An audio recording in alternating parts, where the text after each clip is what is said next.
If I thought donning a beekeeper uniform and hanging out with honeybees was out of my comfort zone, well, today's episode is going to reveal yet another completely unfounded fear.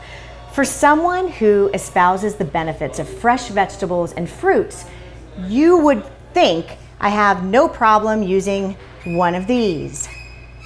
But yet, I do. Perhaps it's all the slasher movies I watched in the 70s and 80s, because I have a completely unfounded fear of knives. So today I'm going to learn how to use them responsibly.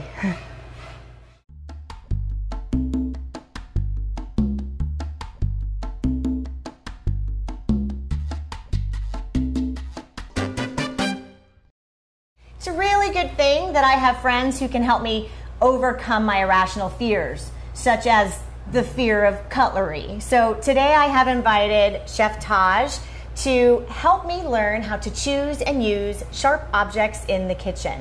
Now, I know that Chef Tahj, you are the creator of Waffles and Caffeinated. Correct. Yes. And yes. Where else have you worked? So I've also worked at the Greenbrier Hotel in West Virginia, the Ritz-Carlton in Naples. I worked at Morimoto's in Philadelphia. The Morimoto? Mm-hmm. The Iron Chef. And then I spent a brief time in Japan working at a sushi restaurant there as well, and also some various yacht clubs. So you know knives? I like to think so. Okay, and we've joked about this just in passing, but I have absolutely no reason to fear what's on the table right now, but I get like I am right now with knives. Yeah, and I think it's because I don't know how to use them. This is the one. This is the one you want to be scared of. The mandolin. It's not a little guitar-like instrument. Okay, so let's start with, before I even have to pick these up, let's just start by talking about what should just a home kitchen have in the way of these sharp objects. So instead of bringing like a whole toolbox or a full knife set, which is a lot of times what you would find at like Kohl's or the mall. That's what we all registered for our wedding. We all got knife blocks. Yeah, with everyone gets all knife these blocks. Knives that we don't know what to do with them. And what ends up happening? You get these knife blocks, they sit on your counter, and how many do you use? 2. Normally you use a paring knife. It's super handy. Sure. You normally use a chef's knife, and then a lot of times you'll need a bread knife. Yes. Just for bread. This is a mandolin. You adjust it on the back. Okay. Okay. And you take whatever fruit or vegetable and you slice it, and it comes out super thin. The only thing is these are notorious for taking fingers. I would stay with the items that are currently right here. This can make your life easy, but normally it's good to practice good knife foundations.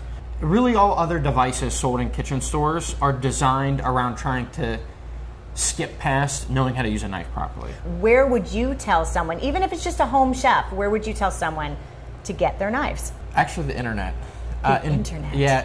The unless you have like a kitchen or a restaurant store close by for home. Yes. An 8-inch chef's knife, like this is a 9.5. You don't need anything bigger than this for home.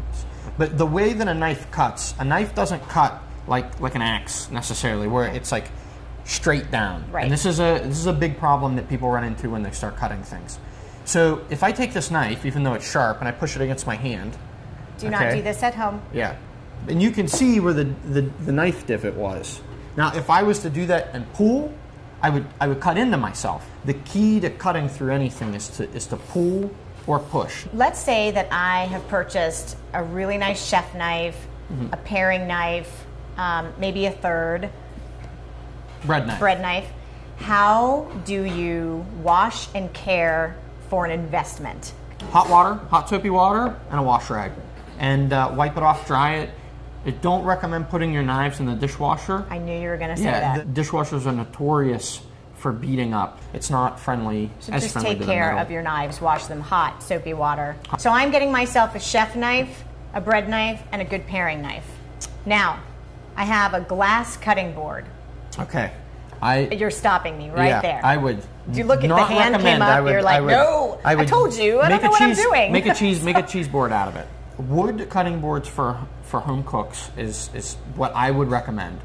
So we're gonna chop, dice, mince. We're gonna go have fun in the kitchen, and you're gonna calm my fears. Okay. Well, we'll try. We'll get started. Okay. Take some progress in group. I feel like I need to bow to the samurai. So a couple of safety things. The first thing I do, this is a pet peeve of mine, I always put a wet rag Really? down on the table first. And the reason for that So it doesn't slide. So it doesn't slide, right. And then you want to kind of bring it to the edge of the table. Okay. So it's closer to your hips. You always put your knife blade facing away from you. It's Is that in always case right you there. like trip? Well, it's actually when you go to scoop food into your hand or something. Or that. Yeah. Right. So if it's like this, then that little bit of rise from the handle, you'll cut your pinky. I'll start with a paring knife. Okay. Real quick. What I do is I hold it in my hand, and you're actually going to pull it into your thumb, right? And I know that's a little uncomfortable, but you're gonna stop. Okay. Okay. And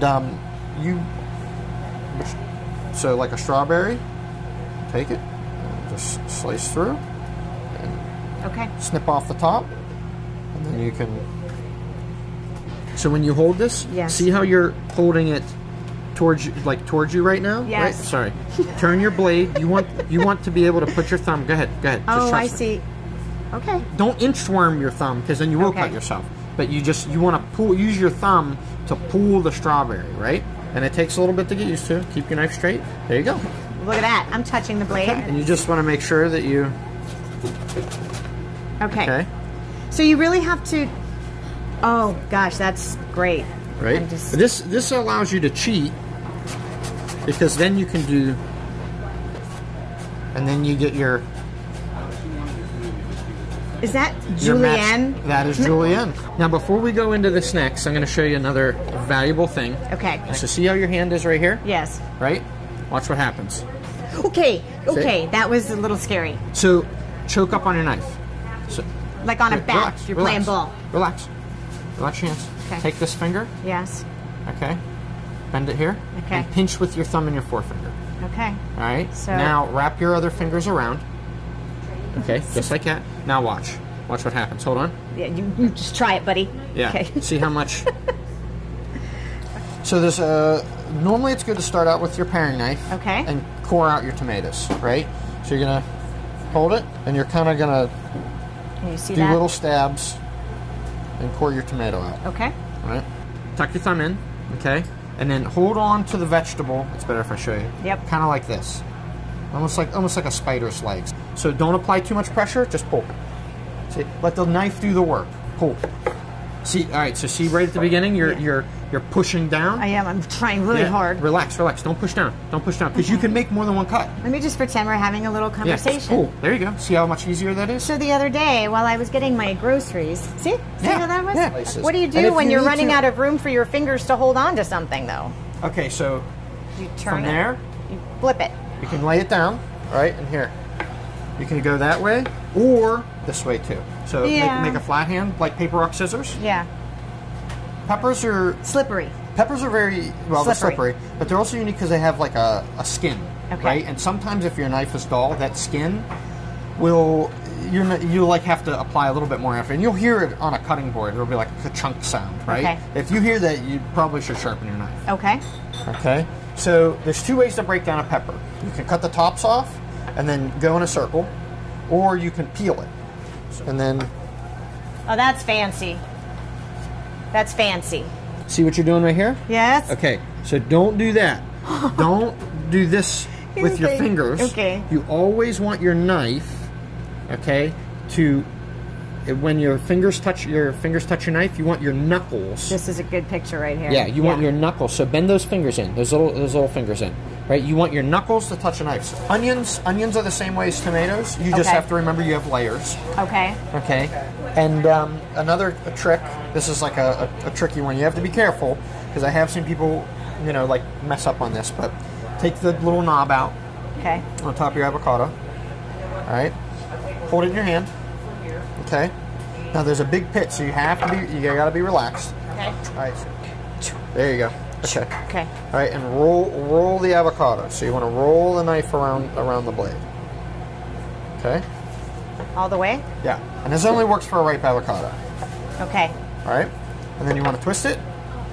One half will get your core. Now, ever so gently, take your knife. What? That's Yep. the... Take your knife. It just. Okay. And then turn the pit.